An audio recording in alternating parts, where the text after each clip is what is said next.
everyone. So for today's tutorial, it's actually going to be more of a walkthrough than anything else. So I have prepared materials and I'm going to talk about each step in the process. For the source today, so again, we're going to look at some sort of figure, an interior or just an interior, and deal with the inside and outside lighting situations. In this particular situation, I am using a photo or a source that's just not composed very well.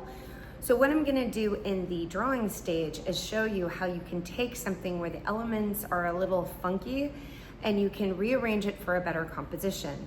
Also, I'm going to be adjusting the value of the interior space to make the outside shine a bit more, and also play a little bit with color temperature, seeing what works, what gets the light coming from the door to glow, things like that, okay?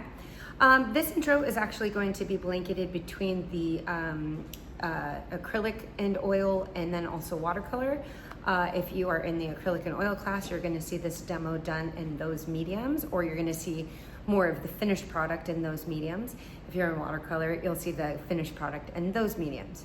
So again, this isn't so much about me painting, this is gonna be more about me composing and then dissecting what's going on in each piece, kind of like a studio walkthrough with live examples.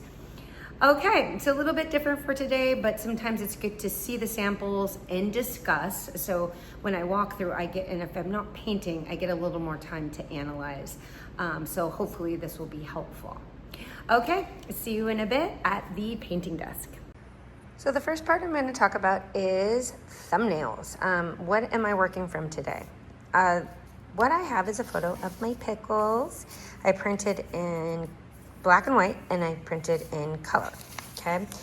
And I don't know how much I necessarily need the color. Maybe it's a jumping off point.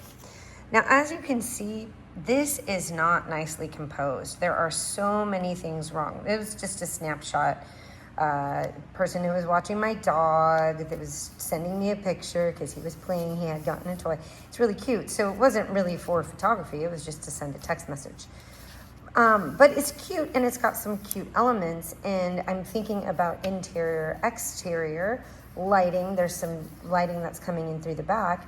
So there's some possibilities here, but what do you do when that photo has not been taken very well, okay?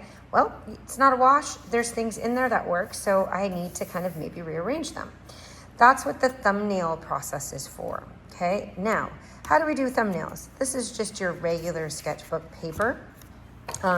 You'll grab your drawing pencils. I have my white plastic eraser. You can use a ruler to make your squares or rectangles, but I usually kind of freehand it. A sharpener. I've got a 2B and a 4H pencil. I use the 4H for the outline and just quick sketching, and then the 2B for my various values. You can get darker drawing pencils for darker values if you want to, but this is technically supposed to be a pretty quick process. Again, I'm rearranging the composition, so it doesn't matter if this is rectangle or square or what have you. It is whatever I decide it to be. Over here, I'm also going to be doing this. I'm going to do watercolor on paper, and then I'll have another demo that's acrylic on paper. Sorry, I got cut off there for a second, but there will be one segment that's going to be watercolor, one segment that's going to be acrylic. But for both sections, the thumbnail process is the same, okay? So what did I do here? Well, we've got one where I focused on the couch in the back and then moved up kind of a crop of Pickles' head here. Again, these are things moved around a little bit, but it still kind of works. It's still close to this, but just cropped. Here is just the table and then my doggy, okay, but no chair, and everything's kind of moved closely. So that's an interesting composition, but we're not going to get that interior exterior. So here we get interior exterior lighting, but this we don't really, although the composition is nice. So this is a nice composition, but I might need to save it for something else. Now down here, I'm getting a little bit closer to what it is I'm trying to achieve. Here is the couch, the table, and then that peekaboo lighting that's here. Okay, so I'm really just zooming in on this section and trying to compose it tighter. So that might be a winner for this particular situation. This one's pretty good too, because I'm moving this, it's this section, okay? And I'm moving the wall out a little bit, putting this basket in the corner, okay? And then putting the, having the rug here at the bottom as well. And then there's a peekaboo lighting situation, or just a little sliver of light that would be interesting also for interior, exterior. Okay, so the ones at the bottom, fortunately we'll save pickles for another day, but the ones at the bottom work really well for interior, exterior lighting situations. Okay, so then I have to decide from here which one I'm really gonna go with for the piece, okay? For my demos, I'm gonna do two of the same with two different lighting situations. One interior lighting, which is warm, and exterior lighting, which is cool. Then I'm gonna swap it for interior lighting cool, outside lighting warm. Okay, see you in a bit. So this is the evolution from the thumbnails to the acrylic studies. You can do this in oil as well if you just thin out the paint. This is just acrylic mixed with water. So either way, you can also use watercolor as well. So what I wanted to show you is, I picked these two compositions, so I've already updated from the photo that didn't really work. And then how I adapted the warm-cool relationships are different in both. So although we have similar subjects here, we have different lighting situations and values here. In the first one, so you can see I've taken some liberties here. The chair is burgundy in this one, and part of the reason that I do that is so that I keep a warm tone. So even if it gets darker or more towards black as I go, it's still warm underneath to bounce off the cool blue light that's coming through the window here. As you can see in the photo, that's more indicative of the situation. So this is kind of accurate to what's going on in the original.